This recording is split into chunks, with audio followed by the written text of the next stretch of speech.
Hello everyone, this is John from Western Maine Defensive Tactics. I decided the other day that I'd start reviewing some of the more notable knives from my collection, or my pile of knives as I call it. I'm not a knife collector, I am a knife user.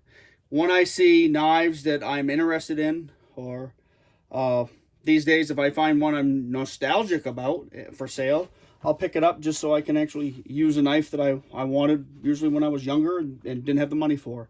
Or I'll buy less expensive knives that I see for, you know, $3-5 at a yard sale or something, and I'll pass them on to younger people that are getting into knives and that need knives or something like that. Or, you know, the general thing. I think it's a smart thing for those of us who are involved with knives to promote that among younger people. But anyway, and where it's not really that interesting for you to see a review of the freaking piles of butcher knives I have for that purpose, I figured I'd start with some of the more interesting ones.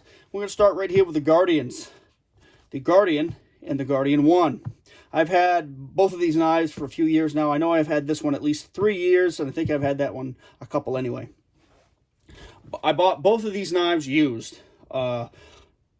These were major sellers back in the 1980s, and I think actually in the late 70s as well for Gerber. And they're both excellent knives for their size envelope. They really knock it out of the park. This has got about a 3 1/4 inch blade, but it's got a little bit knocked off from the tip where somebody did a field modification and reprofiled it. And this one's 4 3/4 or so. But let's talk about the Guardian first. I don't have much criticism of the Guardian because it's a really good knife. And truth be told, I use this knife every day. I really like the handle on the Guardian. I like the little wasp waist here at the back and up by the ricasso. I like the thickness of the handle. It's about 3/8 of an inch thick. It's not too thick to conceal, but it's thick enough where it gives you a good purchase. I like the fact that it's fairly wide up in here because unlike some of the concealment knives from that same era, like this one, this is really tiny. It gets lost in your hand. You know, this gives you good purchase, good feedback.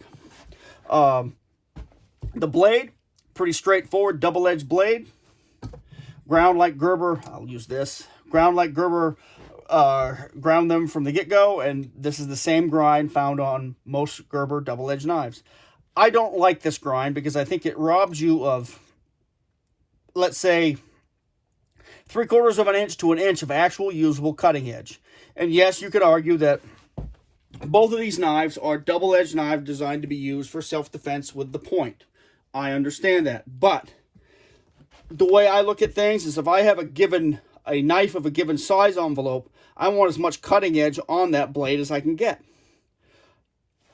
So I would like the knife ground, like, you know, not single ground, but like this one, all the way down to here with a plunge grind, like other knives of that era, like this K-bar. And that's my primary, the primary, I won't say criticism, that's just the thing that I think every time I handle a Gerber double-edged knife, whether it's this, whether it's one of these, or, you know, the Mark 1, or, you know, the Mark 2, whichever, that's what I always think. I'm always like, wow, I wish I could have that extra inch of cutting edge. Yes, you can argue that there's different advantages to that inch, that little flat spot here, and, you know, to each his own. I would like that ground all the way down. That's just me. The other and more significant thing I would like on this knife is a guard at least as wide as what's on the Mark 1. And maybe a hair wider, because this is just a tiny bit narrow to me. But just for insurance, life has taught me that you always aren't as, well, people will say, well, you've got your hand strength. Sometimes you don't have your hand strength. Sometimes you're tired, sometimes you're injured, that sort of thing. But overall, these are outstanding knives. Both of these, within their size envelope, are outstanding designs. Both of these were designed by Bob Lovelace. He was a very famous knife maker from, 50s, 60s, 70s, and into the 80s. So what really makes this knife shine in my eyes is the sheath. This is one of the very few factory sheaths that I can actually use for the way I tend to carry knives. And for you guys that are raised on Kydex knife sheaths and stuff, this is going to seem a little bit archaic. The knife is retained by 2 plastic dogs that clip onto the little nubs of the guard, just like that. And they retain the knife. pretty well. They also let you draw it and resheath it really well. And it works pretty well. You could argue that, yes, these things can break off. They can, but I've seen lots of knives like this, not necessarily Guardians, but this was actually fairly common, like I said, back in the 80s. And occasionally you'll find one that's broken, but not that often. Every once in a while. And particularly with the smaller knives, these knives aren't going to get beat up. They get carried close to the body. So the leather on here is very good quality, appropriate for the purpose, i.e. you wouldn't want 10-ounce leather on a concealment knife. But it's pretty heavy, very good quality leather that's well stitched. You've got an outstanding thick welt there, a good clip. You already know that I'm not a big fan of clips, but this one's got a 90-degree angle in it to prevent it being pulled off the belt. And it works great. For my purposes, I carry this inside the waistband with the clip on the outside. But that's the Guardian. That's a really, really excellent knife. The Guardian 1, this is the design that I looked at, I think, when I was a teenager in a catalog and said, wow, I really like that. But never, again, I never ponied up the money for it. Even when, I want to say, if I remember correctly, and I could be off base with a year, in the late 80s or early 90s, Cutlery Shop did a re-release or a special run of these, and I failed to get one then too. You know, I missed my second chance. But anyway, so my third chance is I found this in a antique shop, and somebody was getting rid of their collection, so I bought it.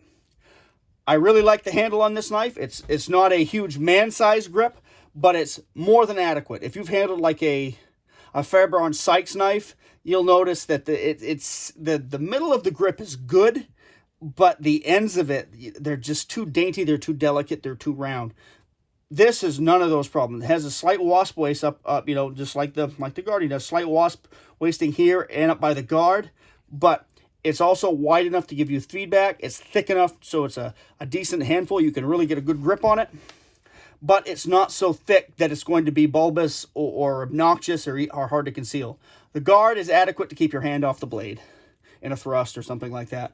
I would still like a slightly wider guard, maybe, let's say, an 1/8 or 3/16 of an inch on either side. But that's just me. I value a good guard. I would really like to have a better guard on this, but as it is, it's pretty adequate. Again, the problem with the grind, I would like to have this ground fully down, you know, fully all the way down here, but that's me. I really like this knife, and the sheath on this is excellent. Excellent quality, good. Again, thickness of the leather is appropriate for the purpose of the knife. It's good quality, good dense leather. Has an outstanding welt in it. Good quality stitching, good quality clip with a 90-degree angle. And a thumb brake that was pretty common among boot knives and knives of that type back in the day. Works great. And truth be told, these two knives, particularly this one, are my favorite steak knives. When I grill a steak and when I eat it, this is the knife I use. Like I said, I use this knife every day. I use this knife fairly often. The only other, I guess, criticism I could level at these is they don't hold an edge that well. You know, you have to resharpen them fairly often. And you can argue that, well, they're primarily a point-oriented knife and the edge is kind of a secondary thing. But again, if I'm carrying a knife, regardless of the size envelope, I want it nice and sharp. And I want it to be able to hold that edge for a reasonable amount of time. This one will kind of get dull when it's in the sheath rattling around. And it gets dull against the plate pretty easy, you know, but that's no big deal. I have a magnetic knife rack, and I sharpen it up and put it back on there. But with a grind similar to what's on this K-bar, these knives would be even better. With a guard, maybe not quite as wide as the K-bar, it'd be awesome. The K-bar is another really excellent knife that I grew up with this knife. So, but again, if you get a chance to pick up one of these knives, grab it. Price-wise, yeah, you go on eBay and you'll pay insane amounts of money for it. I traded some gun parts for this one, and I paid about $50 for this one. And they're both good trades. I don't regret the purchase whatsoever. I've learned a lot from both knives. They're a lot of fun to have, and they're very handy. Yes, a double-edged knife isn't the ultimate utility knife, but it's not completely useless. And, excuse me, I find uses for these, or a good use for these knives every day. Anyway, I hope that helps you out. You guys take care. Have a good one. Bye.